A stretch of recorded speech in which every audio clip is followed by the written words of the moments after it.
Bonsoir mes amis, je suis en grande dépression, très grande dépression. Pourquoi? Pas de marché américain aujourd'hui.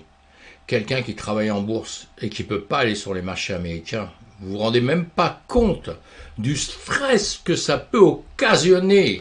Allez, on s'en fout mes amis. Pourquoi on s'en fout? Parce que notre crypto-monnaie, en revanche, elle travaille 7 jours sur 7, toute la semaine, toute la semaine. Bon, c'est vrai qu'on est un petit peu tributaire du marché américain et aujourd'hui, justement, il ne s'est pas passé grand-chose. On va quand même faire le point ensemble sur l'ETH et le BTC, comme on fait. Je l'ai fait ce matin, je le refais ce soir. L'ensemble du marché rouge et vert, comme c'était ce matin, voilà, c'est tout.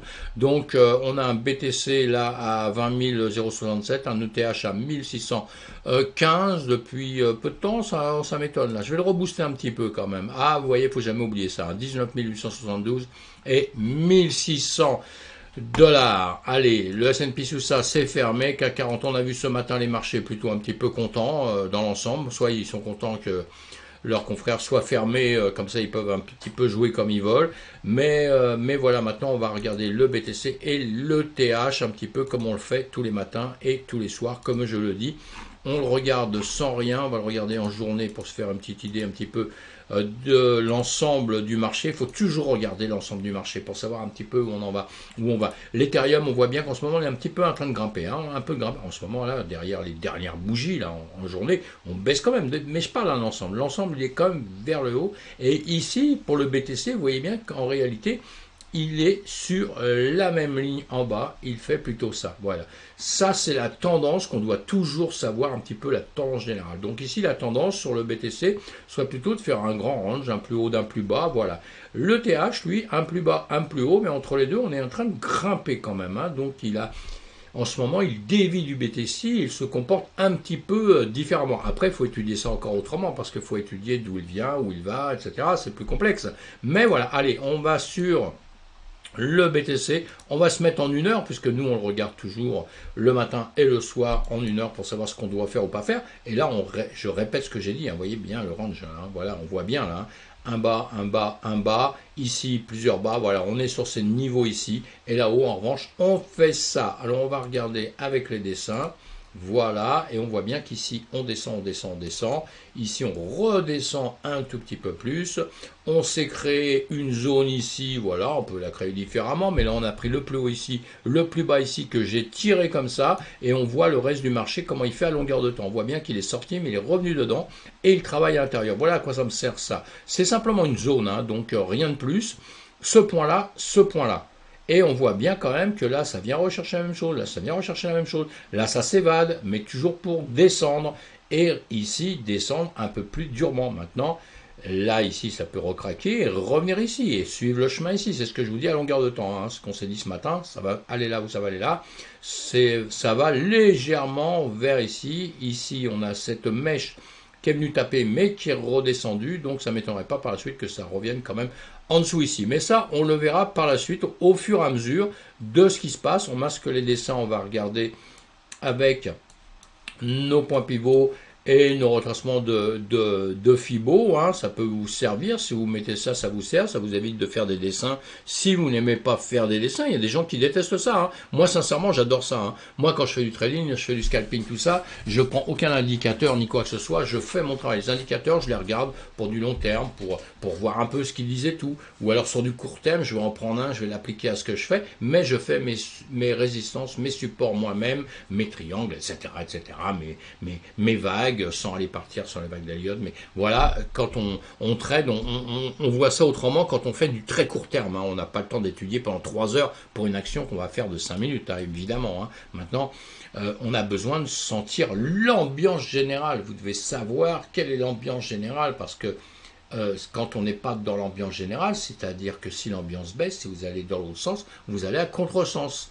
Donc ça, il faut apprendre tout ça, il faut bien le gérer. Allez, ici donc notre BTC, voilà, vous voyez des mèches qui sont revenues sur les retracements de Fibonacci à 236 ici, voilà, redescendu. On travaille sur cette zone-là. On va peut-être revenir chercher les 0,618 en dessous, ça redescend légèrement comme ça. Si on regarde en 15 minutes ce qui peut se passer, ça redescend, vous voyez, on a ça, on sait bien que quand on a ces formes comme ça, on redescend un petit peu, mais bon, ça peut faire demi-tour et repartir là-haut.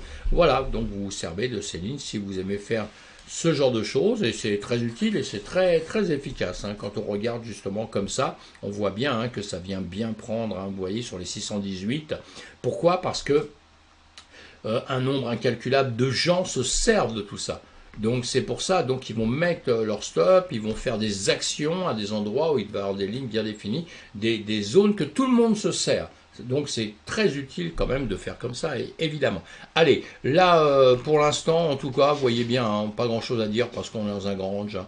Alors soit on vient redépasser cette zone ici, hein, soit on vient redépasser ici les 19 500 et quelques, je vois pas clair, mais c'est pas grave.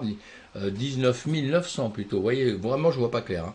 19 900, soit vous cassez ici, comme ça vous allez repartir vers le haut pour aller récupérer ici les 382 de Filbo, soit ici ça va continuer à descendre et on va aller chercher en dessous les 0,5 hein, peut-être, hein, pourquoi pas, ou alors ça va continuer à faire un petit range comme ça. On le décide jamais, on ne sait jamais, on fait suivant ce que faisait le marché. Et ici le marché il descendait pour après remonter, hein, vous voyez, il remonte pas mal, et pourquoi il ne reviendrait pas rechercher à ces niveaux-là pour aller les dépasser? Pourquoi pas? Mais on va faire avec parce qu'on ne sait pas trop, pas de boule de cristal, rien du tout, et donc on suit, voilà. Je vous le remets comme ceci, avec des zones que moi je me suis créées, on l'a bien vu, hein, on a bien vu qu'on casse ici, et que là, on va faire un chemin tranquille, donc ici il y aura 19 633, hein, qui va être le plus bas à récupérer dans l'immédiat, donc il serait très bien de casser entre temps, hein, sur les 236 ici, vous voyez, sur différents pivots que vous avez et de lignes de Fibonacci que vous avez. Allez, on va voir le TH. Rien, il n'y a pas grand chose à dire hein, parce qu'il range, hein, sincèrement. Hein, donc il peut venir là, venir là, venir là. Honnêtement, il n'y a pas trop de commentaires à faire. Si vous savez trader les ranges comme ça, hein, des hauteurs et des hauts et des bas assez dans des petites zones, bah, très très bien. Si vous ne savez pas le faire, il ne faut pas le faire parce que vous allez perdre de l'argent, mes amis. Hein, c'est tout ce que je vous dis. Parce que d'un seul coup, il va partir à la hausse ou à la baisse d'un seul coup et vous allez vous retrouver pas dans le bon sens parce que c'est comme ça que ça se passe à longueur de temps. On est sur l'Ethereum. On va regarder l'Ethereum en premier. Je vais masquer les indicateurs, on va le regarder avec ce qu'on fait comme ça. Nous sommes toujours en train de ranger, voilà, dans les journées. Hein, vous voyez bien que les journées sont comme ça en train de ranger. Alors même si on se met en 1 heure, voilà, en une heure, dans les zones que nous sommes déjà indiquées, on en parle tous les jours, le matin et le soir. Voilà, on attend la même chose. Hein. Là, en revanche, ça a cassé cette ligne, vous voyez. Hein, je vous avais mis ça ce matin, je vous ai dit il faut que ça vienne ici. Là, ça l'a cassé.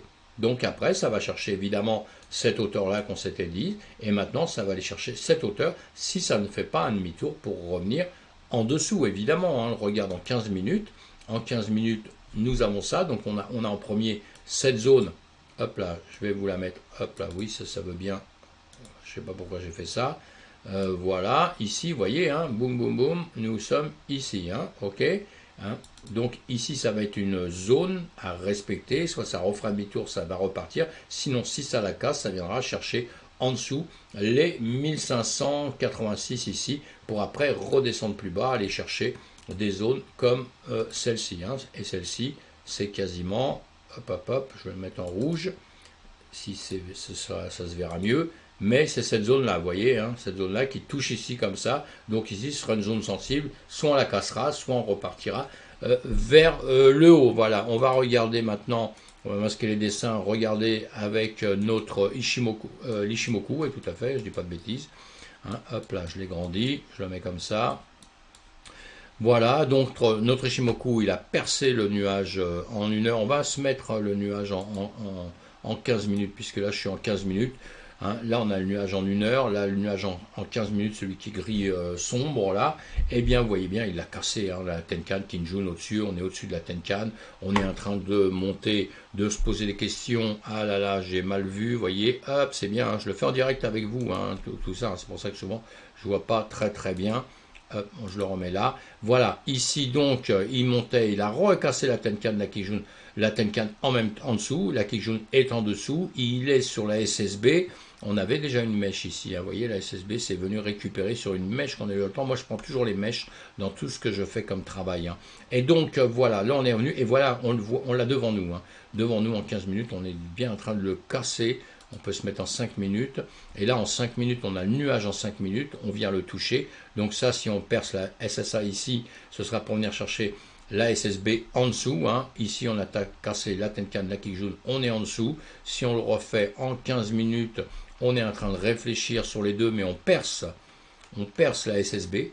Donc voilà. Et là, en revanche, si on se remet en une heure, on vient quand même chercher le nuage en une heure. Donc on est en train de travailler là-dessus. S'il le perce, il va falloir qu'il vienne chercher la Tenkan, la Kijun en une heure pour le percer, pour aller. Le nuage est très profond quand même ici. D'accord? Donc ça peut très bien faire ça, avancer un petit peu pour aller ni chercher un peu plus bas, un peu plus loin. C'est tout à fait. La lagging span, elle est là, elle a percé. Elle est en train de redescendre évidemment au même niveau que ça, 26 périodes en arrière, sans les mèches, simplement le bout des bougies ici, voilà. Et ici, nous avons des zones évidemment à respecter qu'on peut se prendre si on ne l'a pas fait comme ceci. Voilà, je vous l'ai mis là, hop là, il faut que je mette ça en rouge, mais que je mette ça en plus épais, sinon on ne le voit pas. Voilà ce que je viens de vous mettre à l'instant ici. Voilà. Vous voyez, on est en train de travailler dessus, et ça, c'est le haut aussi. Ici, vous voyez, on a ceci.